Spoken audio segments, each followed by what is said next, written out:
Sex appeal is that undeniable spark that goes beyond just looking good. That's what makes someone truly want you, and it's a game changer many men completely miss. This is why some normies effortlessly attract women, while others, fixed on tiny facial details, struggle. While some obsess over eye distance, those who understand real sexual magnetism focus on transformational changes. Sex appeal is tough to define, but it's pure sexual attractiveness. It's not just being handsome, it's when a girl looks at you and wants to be with you, intimately. This next level attraction is rarely discussed and is incredibly hard to achieve. You might be seen as cute, but never ignite that deeper desire, which can be very confusing. So basically it is about that spark, that feeling you get, and you can definitely cultivate it. Listen carefully because you are going to know how to do it. Imagine two women in front of you. Which one looks more visually appealing? Probably girl number one. Now, which one has more sexual attraction? If you're honest with yourself, you'd likely say girl number two. This same principle applies to men, yet many in our community fail to grasp this basic concept. They can't understand why guys like Michael B. Jordan, Nick Bateman, or Ryan Gosling are desired by millions of women. These men don't even have those perfectly symmetrical model features. But wait, I know what some of you are gonna say. That it's just because of status? That's a common excuse. That's a common excuse. But I have a counterexample, a guy for whom status isn't the primary factor. Let's look at our subject. At first glance, many would dismiss him as just an average guy with no hope of standing out. His eye area is bad and he has a face that's too long, you might say. For the most cynical among you, this guy would be a lost cause. But instead of giving up, look at his transformation. Despite his starting point, he's now called a PSL god in forums. This says a lot about their limited mindset. Ironically, his height is barely mentioned now. And people claim he always had potential. The truth is, this guy now possesses the sexual market value of a true Chad. He gets incredible results in online dating. In real life, he experiences the kind of reactions we all secretly wish for. Now that you've seen what's possible, what can you do to boost your own sex appeal? It all begins internally and culminates in your external style. But pay close attention. Style is just the icing on the cake.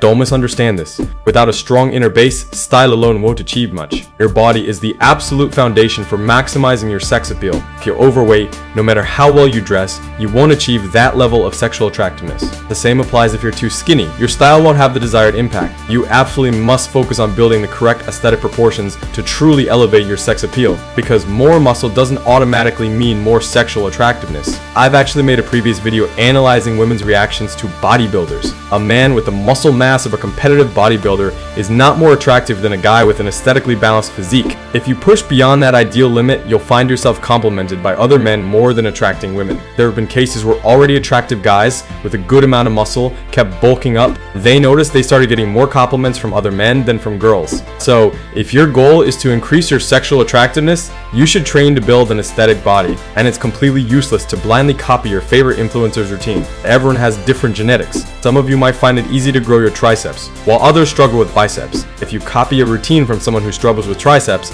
and you don't, you'll end up with an unbalanced physique. That's why I strongly recommend personalizing your routine. Focus more on your weaker muscles to build that sought-after V shape. You should prioritize training muscles like the shoulders, upper chest, neck, and traps. These are the muscles that most significantly increase sexual attractiveness. Interestingly, these muscles also have the highest concentration of androgen receptors, especially the neck, which is a highly underrated muscle. A strong neck dramatically increases the masculinity of your face and visually improves the appearance of your jawline. The neck symbolizes the transition from boy to man. Boys typically have thin, weak necks, while men should possess a strong, robust neck. This gives a much more masculine look. You don't want a neck that's too thick, however. Ideally, it shouldn't be wider than your jawline. On screen, you can see how some men literally lose a ton of attractiveness simply by having a thinner neck. Another great benefit of training your neck is that it's always visible. If you wear a hoodie, you'll cover your arms, your back, your chest, but your neck is always present, and it will be a clear sign that you actively train. One thing that isn't mentioned nearly enough is the deep voice. A deep, masculine voice can genuinely turn a woman on all by itself. Don't believe me? Watch this clip. My voice. What did you think? I love your voice a lot. You love it a lot? Wow, I love it. It's really deep. It's hot. So, tell me the truth, does my voice do anything to you? Now, some of the ways to make your voice naturally deeper include relaxing the muscles in your neck. stern Clyde ol' mastoids. When they tense up, they affect your vocal cords, making your voice sound higher. If you relax them, your voice will naturally become deeper. You can practice this right now. Try to say ungaze on the last syllable. Dud, dud. Try to completely relax your neck and reach the lowest note you can. You should feel the vibration in your chest. That way you'll ensure you're using your deepest voice. If, on the other hand, you feel the vibration in your nose or forehead, you're doing it all wrong, and you're using your nasal or head voice. Practice this daily, and you'll notice how your voice automatically becomes thicker. An effective way to do this is by strengthening your neck muscles. Having stronger muscles helps you better handle daily demands, which reduces the likelihood of them tensing up throughout the day. Another technique is to start speaking from your diaphragm instead of just using your throat. When inhaling, try to focus the effort on the lower part, allowing your abdomen to expand while keeping your shoulders completely still. Imagine the air being drawn in by your abs. In general, your voice is something you can't change too much. However, if you increase your testosterone levels by training with challenging weights, develop your neck, and generally go through the masculinization process that starts at puberty, your voice tends to get a bit deeper over time. Now, let's talk about facial features. If you have light colored eyebrows, the best thing you can do is darken them and make them thicker. If they're thin, you'll immediately notice the significant difference this can make. In these side-by-side comparisons, you can see the impact. Guys with dirty blonde hair can benefit a lot from darkening their eyebrows. Dark features in general add a significant amount of sex appeal. The key here is to identify what makes a woman attractive to you, and then apply the opposite to yourself. Women look very attractive with delicate feminine features, small hands, thin eyebrows, no facial hair, narrow backs and shoulders, but wide hips. Now, you should do the exact opposite. Develop that V shape. That V shape, grow facial hair, cultivate masculine hands, have thick eyebrows. I assure you that will make you much more attractive to them. Facial hair is a sexually dimorphic trait that powerfully boosts male attraction. Right now on screen you're seeing examples of men with maximum sex appeal, partly due to their facial hair. However, a full beard isn't always the most attractive option. It can sometimes hide facial fat or a weak jawline. With light stubble, you achieve the perfect balance. You still show the lower part of your face, revealing a lean jawline, but at the same time, you clearly show that you can grow facial hair, a trait that screams masculinity. However, there are exceptions to this rule, especially in blonde phenotypes who may look better clean shaven, particularly when they're very young. This is something you need to experiment with yourself. See if it really makes you look better. To increase our sexual attractiveness, we must focus on highlighting the best of ourselves in a masculine way. There will be tips that work perfectly for you and others that don't, but in this video, I'm giving you the most general and universally applicable ones. All men will look better with an aesthetic physique. The vast majority will look better with facial hair, but there are certain exceptions.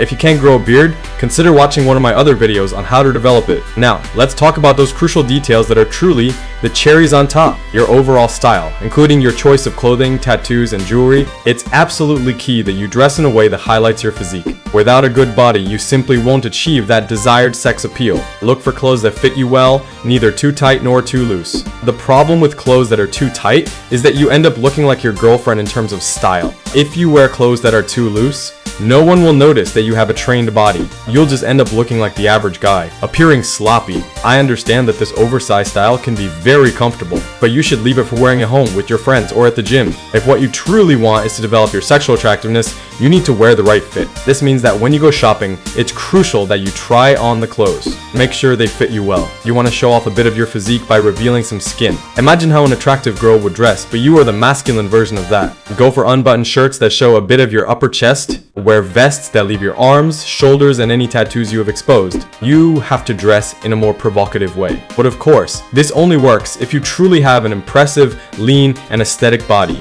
You don't want to overdo it. Always look for a subtle way without going over the top. It's also a great idea to invest in a good tailor. Many times, you won't find clothes that fit you 100% off the rack. That's where a good tailor comes in handy. Tattoos definitely increase sex appeal, but mainly when you already have a good body to showcase them on. Now let's talk about accessories. Jewelry really makes a significant difference, and it doesn't have to be complicated. You only need a necklace, a good watch, and one bracelet. Don't go crazy with a bunch of chains or multiple bracelets. Deals. It's best to keep it simple so your outfits stand out and truly enhance your sex appeal. The choice between silver or gold is entirely up to you. You should find what works works best for your skin tone and personal style. As a general rule, cool tones typically go better with silver, and warm tones pair well with gold. Remember, it's all about increasing your sexual attractiveness. Don't misunderstand me, you still need good aesthetics. But if you have pale skin, don't have an athletic and lean body, dress like a bum and your hair is a mess, you'll lose a lot of attractiveness. You'll always be seen as an average guy instead of an attractive one. If you're not sure where you currently stand in the sexual market value, an easy way to find out is to ask yourself a simple question. How many girls have talked to you this week in your daily life? At the gym, at school, at work? Do they approach you to talk? Do they look at you? Do you get messages from them? If the answer is consistently no, then it's time to improve. It's not a bad thing, we all start somewhere. Sometimes you need to improve your appearance, other times your charisma, but there's always something you can work on. You absolutely can't skip these steps. So be honest with yourself and ask yourself what your current weaknesses are. Once you identify them, you can start improving, and you'll notice a real, tangible change. If you have any questions about sex appeal or anything else you'd like me to cover, please leave them in the comments below. I love making videos to answer your questions. And if you found this video helpful, please give it a thumbs up and subscribe to the channel for more content like this. Thanks for watching.